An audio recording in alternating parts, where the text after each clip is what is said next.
Sponsored by the Mike Morris Law Firm. 855 Mike wins.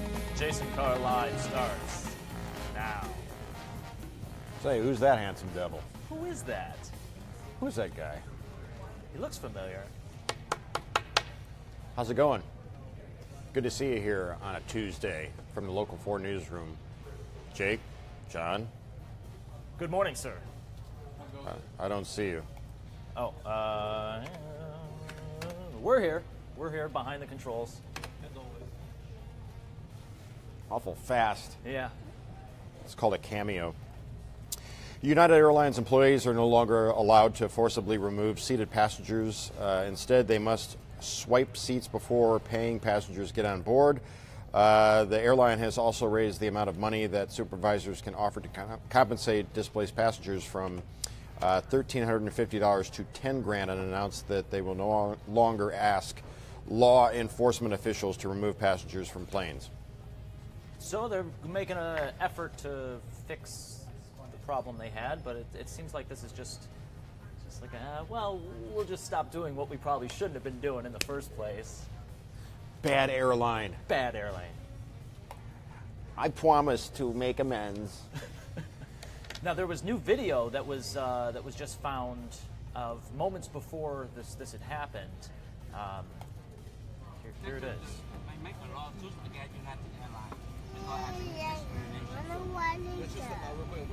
No, I'm not going. I am not going. Well, you can track me down. I won't go. I'm not going. I stay right there. They try to do the forum. Yeah, that's right. Yeah, that's right.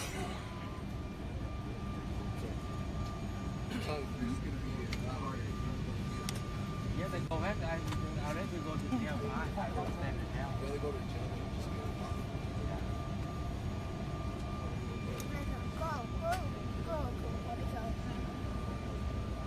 Until tomorrow.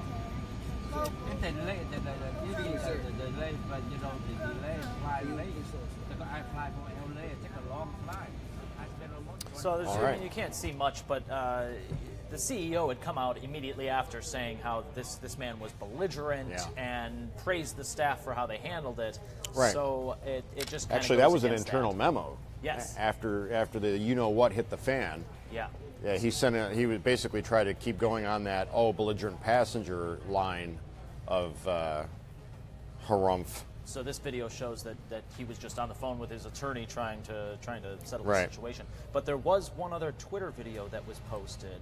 I don't know if you saw this one. I've got to get out of here. Calm down. Get a hold of yourself. Please let me handle this. I've got to get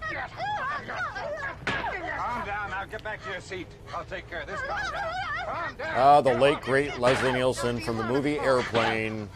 Everything's going to be all right. Sister, please, I'll handle this. It's kind of hard to believe that movie is 37 years old. Yeah. I mean, it's very pre 9/11. You know, those jokes just don't really fly anymore. No. On to the Boston Marathon. The first woman to officially run in that race and complete it did so again today at the age of 70. Catherine Schweitzer wore the same bib she wore back in 1967, number 261, as she crossed the finish line at the Boston Marathon. Women were considered too frail for marathons and weren't allowed to enter the Boston Marathon until 1972. But back in 67, she signed up for the all-male race under the initials KV Schweitzer. They received her number. An official tried to force her off the course back then, but she prevailed, finishing in 4 hours, 20 minutes. 50 years later, 4 hours, 44 minutes. Not a bad time. Wow. I know. I don't think I could do it in 4 hours. Can you imagine? In 1967, she did it in 4:20. 4:44 today. 50 years later. It's amazing. And I guess they retired her number now, so no one can run under 261. Good for her. Check this out during the race. This is how they keep pedestrian crossings operational. I thought this was kind of neat. I mean, they got to put everyone in the middle. They got to move a rope over so none of the runners get confused. But I guess they have so many pedestrian crossings that they can't just shut down. So this is how they operate them. That would make me nervous. Yeah. That would make me very nervous to be in one of those holding pens. What if you stepped out of line and somebody ran into you? Did you see this? A biker driving in Thailand was forced to swerve at the last moment to avoid a snake hanging out in the middle of the road. That snake right there. The man lifts up his feet and swerves to avoid. The snake is coming up right there. Oh. Did you see it? It comes really close. I guess Thailand, I mean, they have quite a lot of dangers in the road. But he just goes on as if nothing happened. But it's... And watch for it right here. Right. Zoink.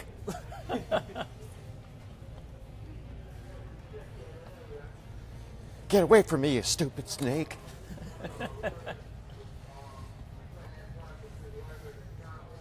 Police officer versus goose. As if the snake's not enough. Mother Goose has had enough of this slow-walking cop on his way to the beat. Pay attention. What?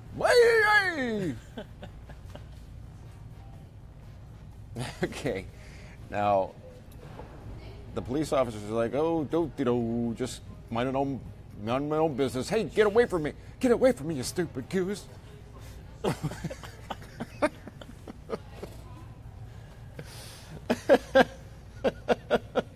Now, a source told one of the news agencies out there that the officer wasn't injured, but that he did suffer quite a loss to his pride. Oh, I'm sure. He is never going to live that down inside the station. Well, this happened right outside the police department, so these are the police surveillance cameras. I'm sure one of the guys inside is watching him, just losing his mind. the man purse, the merce or handbag or whatever he's got there, and he tries to fend it off, and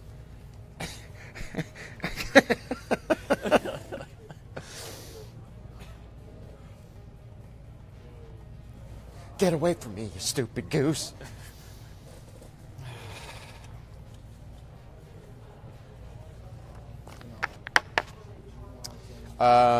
Dachshund rescue. By the way, that was in Clarksville, Indiana, in case you're scoring at home. A cute dachshund had a close call, but thanks to a crew of firefighters, she's back on solid ground. Gracie had the misfortune of falling 30 feet into a well in Kentucky. Fearing the worst, Gracie's owner called 911. She couldn't get her out of the deep. Firefighters from 2 different departments came to the rescue. Less than an hour later, Gracie was safely back with her owner. Miraculously, Gracie didn't suffer any injuries, although she was a little bit shaken up. 30 feet is quite a drop for one of these little dogs. It's a long way down, Sonny. It's a long way to the top if you want to rock and roll. Did you see the police constable get attacked by the goose? I didn't see it. You haven't seen it? No. Right here. Watch. It's up here, too, Jason. Oh, thank you. He's already been attacked once. He's like, I think we'll keep on walking. Being aggressive. Whoa. Keep watching, Jason. He's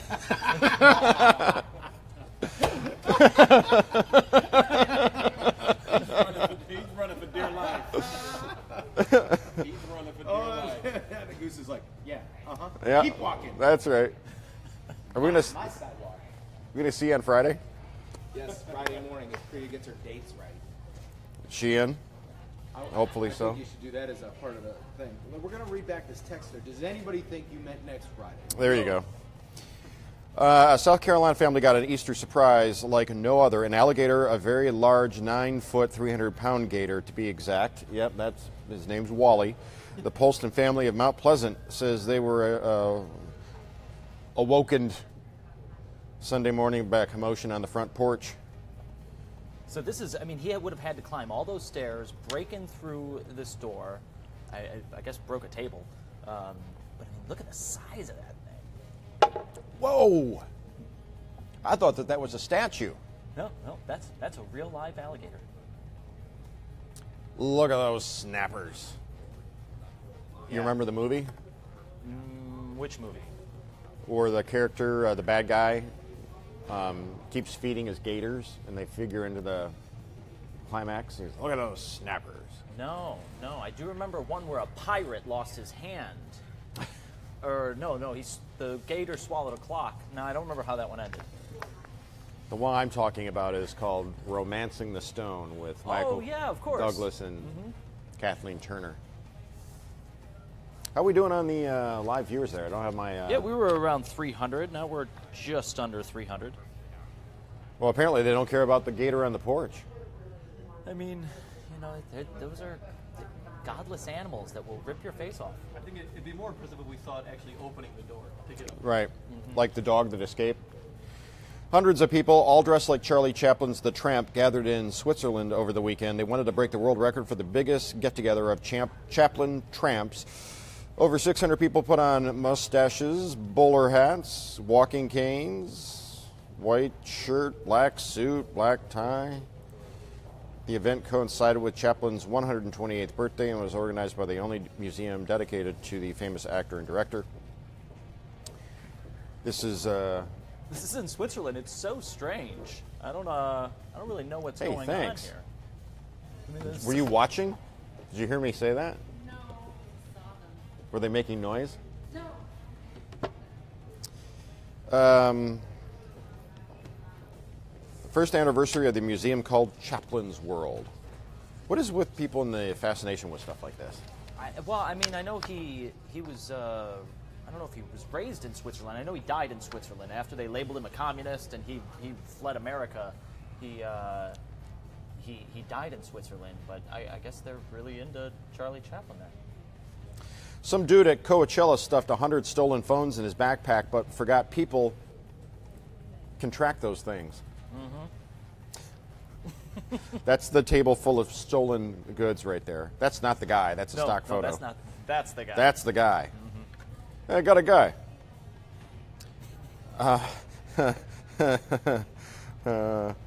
Ronaldo de Jesus Hanao, 36 years old. Can we see him again?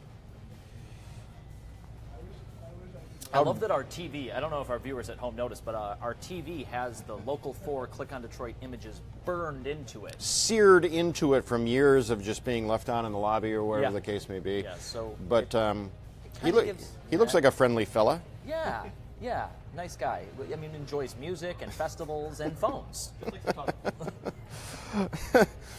Police arrested him after several people couldn't find their phones and wisely activated the Find My Phone feature, which pointed them to a guy walking around with a backpack, according to police. He was taken to a correctional center where he was charged with grand theft and possession of stolen property, but he walked out after putting up the $10,000 required to bail him out. Well, that's nice. 10,000. So he's got that going for him. 100 phones. It had to be heavy to carry around. Oh, and it's funny that it's grand theft because it was so many phones. You would think the weight too. I mean, you got to have a whole satchel or maybe like a couple of briefcases. I don't know how you carry that many phones. What constitutes a satchel versus a handbag or a...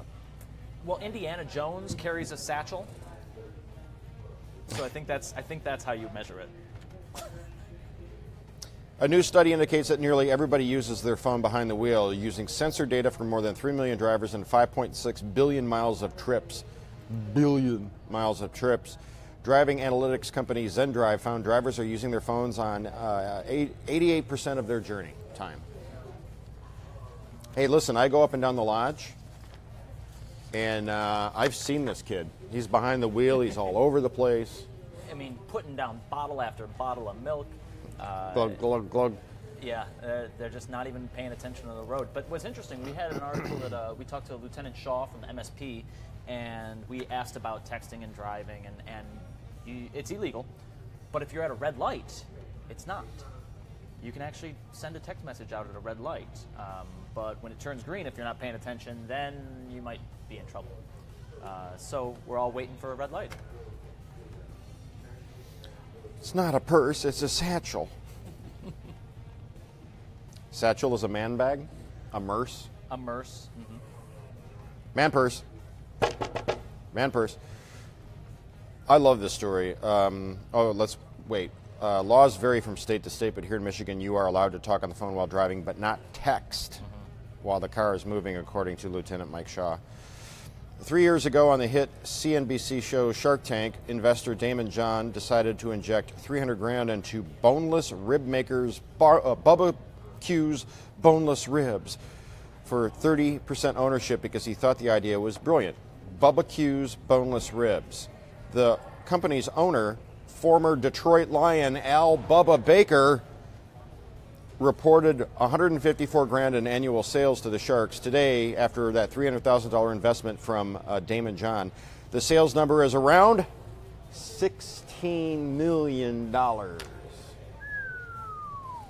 And Damon John believes it could be his biggest deal ever from the show this year. The growth finally was taken notice of by Hardee's restaurants, Carl's Jr. They're putting a boneless rib on a burger, I guess, starting April 26th.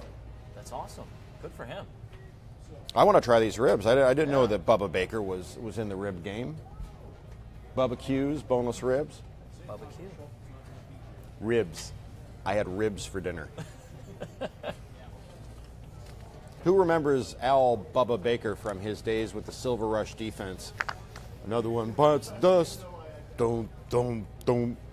Another one bites the dust. And another one's gone, and another one's gone. Name the guy that sang that locally. Freddie Mercury. No. Locally. Locally. No, I don't know. Who? Spider-Man Allen. They actually did a local Lions defense specific Another One Bites the Dust. Really? Yep. Okay. Janine says, grown-up McRib. On Sunday, after Justin Verlander let a season-high 9 runs cross the plate against the Indians, catcher James McCann hinted he believed that, we know that McCann said that he had his best stuff. The Free Press reported that maybe Verlander was tipping his pitches unwittingly, like with a tell, like in poker, chick, chick, chick, chick, chick, with the signs. Mm-hmm. You're playing with your chips. And then playing with your chips, or you always go like this when you're going to raise, or whatever the case may be. Apparently, he was tipping, but Verlander's response from Tampa, if you can't make this out, he's tipping a Corona at the pool as the Tigers get set to play the Rays. Jeez, Marie, Verlander stinks. Oh. Well, I don't know if she said it like that. Verlander stinks. Could be like that. Maybe you just smelled that. Or it could be a question. No, there's no question mark. It's definitely not a question. Cindy, I'm full of useless knowledge. Marie says, haha, sorry. Or she went, haha, sorry. Yeah, I guess Or, haha, sorry.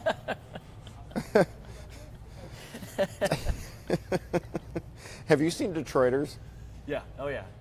Did you see the one where they encounter the Dream Cruise? No. You haven't seen that one? No, I've only seen a handful of them. Have you seen the one? Well, that's the same one they try to get paid by all their clients. They try to go collect on all the accounts because they're an ad agency. Yeah. They try to go get paid, And they get stuck in the they end up getting made fun of for the way that they laugh, and it's going back and forth. It's very absurdist, almost like Will Ferrell, but worth checking out. Bowl of bacon for today on my Facebook page at Jason Carr TV. What are you missing out on? Right now? Right now? I didn't define it. What are you missing out on in general? Virtual reality glasses. That's true. There's a new game that's going to be coming out, I guess, 2 days from now, and it's specifically made just for the Oculus Rift, and I've seen previews and stuff. It's one of the first games to come out that's specifically just for this. You can't play it on anything else. And I'm thinking, man, I'm missing out. I haven't even tried this yet. Yeah, I haven't tried the glasses on or anything like that either. Yeah. Ooh, April the giraffe, huh? Is that what we want to see? Well, okay. Let's take a look. Where's the baby? She was walking around a few minutes ago. I don't Yeah. We just You mean saw he? it. Yeah, him. Probably right down here. She likes the corner. You do know that. He knows that the cameras are Copyright recording. Animal Adventure Park, not to be recorded, reused, or streamed without consent. Yeah, I'm sure we have consent. I would assume. I don't know. We've been streaming this for Months. Well, how are you going to get Babies R Us their publicity if you can't stream it? Exactly. Well, because it is streaming on YouTube. I know. It is kind of weird, isn't it? Leah says, 2 Jasons, 1 screen. So I says to myself, self? What? So I says to myself, Rod Maloney.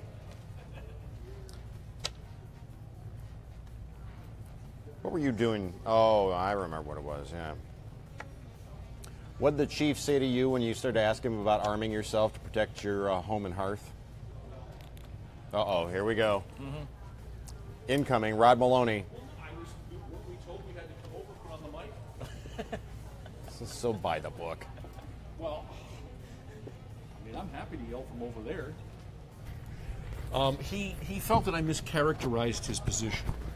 Which was, and we all recall that the chief at one point, and I'm paraphrasing, said, you know, we can only do so much as the police. You as homeowners responsibly, can do a lot to protect yourselves. Yes. The implication being, Well, the implication being is that you have every right to protect yourself with a weapon. You need to do it legally and properly, but yes, you should be able to do that. The way I paraphrase it, much like you did, he took exception with. But he did spend a lot of time talking about, whether it's CPL or whether it's right, you need to have it registered, you need to have a class, make sure that you properly learn how to use it. There is something in the legal world known as the castle doctrine, which is that you can protect your castle, but you have to be careful about it, and the threat has to be imminent and it has to be obvious. Shooting through a window without looking outside perhaps is not the best answer for that. well, and I knew an attorney friend of mine once upon a time who was involved in a case where, I guess it's almost like something out of one of those movies. There was that movie with the blind vet. The kids think he's an easy mark and he turns the tables on him, kind of thing.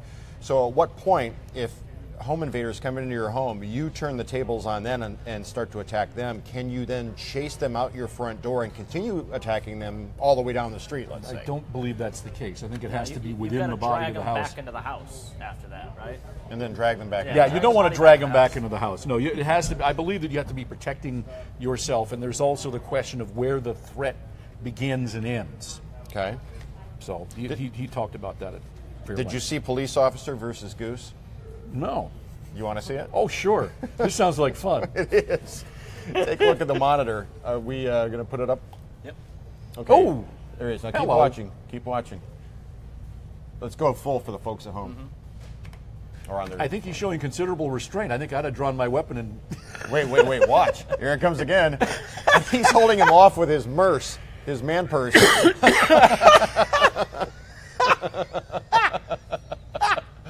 That's funny. Wow. that's one tough Canada goose. Can we see it one more time, John? Back up. This is a cop, a constable on patrol, an officer of the law. Where is this? Right outside of a police station. This was Wow. in Clarksville, Indiana? Clarksville, Indiana. Oh, yeah. Wow. He's Okay. showing considerable restraint. I think I'd have picked it up by the neck and started. So he dusts off the Rod Maloney coif There you go. and then tries to shield himself with his satchel there. And then Whoa, he got him. That was good. That was good. He nailed him. Did Now, you've been around police long enough. What sort of grief do you think that he got when he went into the station house and everybody got a load of that? You think they call him Goose now? I'm thinking Canada, maybe goose, Canada goose. I'm still trying to figure out what this bird is defending. Is there a nest there? I don't know. I can't see anything. Clearly, it's territorial, but who knows with what or by what or for what. But that's pretty cool. I mean, he does nail him. Hits him with his bag. All right. Wow, nice shot. That was Rod Maloney, everybody. If you have any money questions, email him at rodm@wdiv.com. rodm@wdiv.com. I'm looking at the goose, thinking of the hammer throw. This? Yeah, the one where the big weight where you. Sure. Throw it around.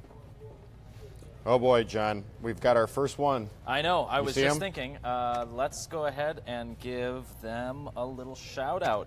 Casey Schmacy. But Which that's sounds like not a a fake made-up name at all. Yeah, I didn't know Channel 4 turned into TMZ. Mort Krim would be ashamed. I am sorry to hear that, Casey. Unfortunately, this isn't a news program. This is just, we're having a little bit of fun in the morning. Get your day off started. If you want the news, it's going to be on Local 4 at noon. You can read all about it on clickondetroit.com. Thank you for joining us. Well played, sir. Very professional and right down the middle. Now, KC has been set straight. Yeah, well, someone's there's got to do it. Someone's got to put these people, I mean... You did that well. Honk. Casey says he was joking. He was joking. Was All it? right. Was it? Because I love Mort Krim. I think he'd love this show. We should talk to Mort. He's down in Florida, right? That's right. We should call him and see if he'd come on this fine, yeah. soon-to-be Emmy-winning program Yeah. of news and infotainment. I wish I had Harvey Levin's money. We're not quite TMZ until I can have my coffee and just hold court. Judge Jason Carr. Right, we'll be right back. Oh man, you want to talk about some loot? How about that Judge Judy raking in the dough? What do you mean? I don't know. She makes like $65 million a year or something. Yeah, it's like $500,000 an episode or something. She makes a lot. So, and is she a real judge? I don't know. Yeah. Judith Scheinland, sure. Enough. What's going on? How are you? You know how much money Judge Judy makes? We should. Can you look it up? It's. I want to say it's $65 million a year. Oh. Oh, says Karen Drew. She's like, what? Yeah, but she's syndicated and everyone watches her. Did you see Police Officer versus Goose? Watch up here. This actually happened in Indiana. Watch top left. Okay, so it's not over yet. This guy's on his way to work. Brushes off the hair, stares down the goose, and figures, oh, well, just nothing to see here. Oh. And then, yeah. Oh my God. They're dangerous. I have geese in my neighborhood. They are rats with wings. Yeah. You got to stay away from them. They will attack you like that. Karen Drew is traumatized as she walks away. I got attacked by a blue jay on my head. Those are vicious too, the Blue Jays. How many? Got pecked 4 times? No, we're looking at this $47 million a year. How much? That was in 2013. So it's with inflation, it's probably more like 60. So I was a little bit. 47 million? 47 million a year. $47 million a year. Wow. Here's Shelby. Google is saying $47 million a year for Judge that's Judy. what they told me too.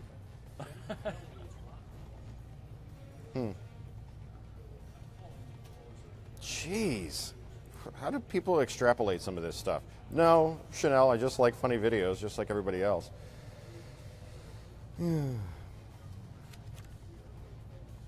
Michelle says, that's really you see that? interesting. Yeah. Why? Michelle says Judge Judy has nothing in her refrigerator or cabinets and eats out every night. Wouldn't you? do you know $47 that? million a year? Apparently, according to one of our viewers, and I don't know how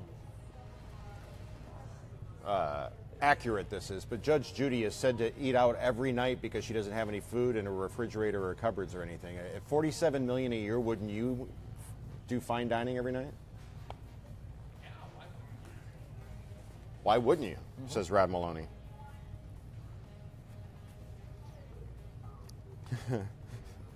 Get away from me, you stupid snake. I'd like to see that one more time. You can see the snake lurking in the road as a shadow, as a line in the road. As this motorcyclist comes up the hill here, watch that shadowy line right there. And I mean, this truck behind him, it looks like he ran him over. I mean, I'm not sure, but It'd be hard to miss him. yeah. Now I'm looking at this video. In Thailand, do they drive on the left side of the road? Apparently so. Here it comes.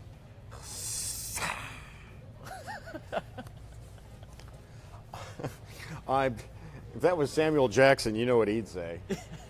I am tired of these snakes on this road. On the road. Say tweet again. Did you see that picture of Sam Jackson with the T-shirt on that says "I am not Lawrence Fishburne"? No. It's pretty good. I am not Lawrence Fishburne. Bye-bye, snake, says Karma. Did you get your taxes done? I did. I went to the post office yesterday. Waited to the last minute. Well, last minute would be midnight tonight. Yeah, well, so I got it done a day in advance. Yeah, I had to drive to our accountant's, our tax man's office, which is not close to us. So yesterday was a bit of a marathon for me. Straight from work all morning, do the 12:30 in the car, drive for an hour, get my stuff, drive back home, change, go to the post office. At least it's done. Good on ya. You're a good guy. Well, really, I mean, paying your taxes is the most patriotic thing you can do. You can't have a government, you can't have an army, you can't have courts without money. So paying your taxes is, We're just good your Americans. most important civic duty. You know, I was listening to NPR, and they were talking to the guy from the Motley Fool. Do you know where all of our taxes, or most of our taxes go? I don't know, defense Entitlements. spending? Entitlements? Social Security, Medicaid, defense, 75%. So when you hear about these things like $200 million for this or $500 million That's for that, nothing. It's and everybody just- gets yeah. all like worked up into a lather, Yeah, no. nothing. Pennies on the dollar. Pennies on the dollar, Minuscules are pennies drop on in the the dollar. bucket. Yep.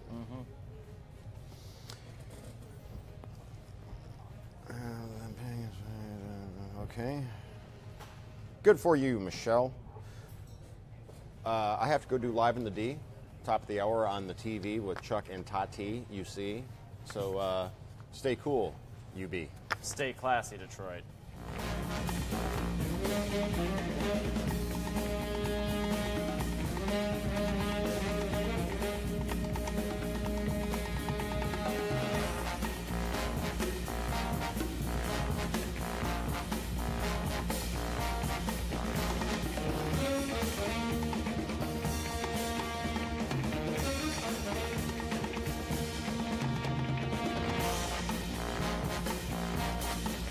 Jason Carr Live was sponsored by the Mike Morse Law Firm, 855 Mike Wins.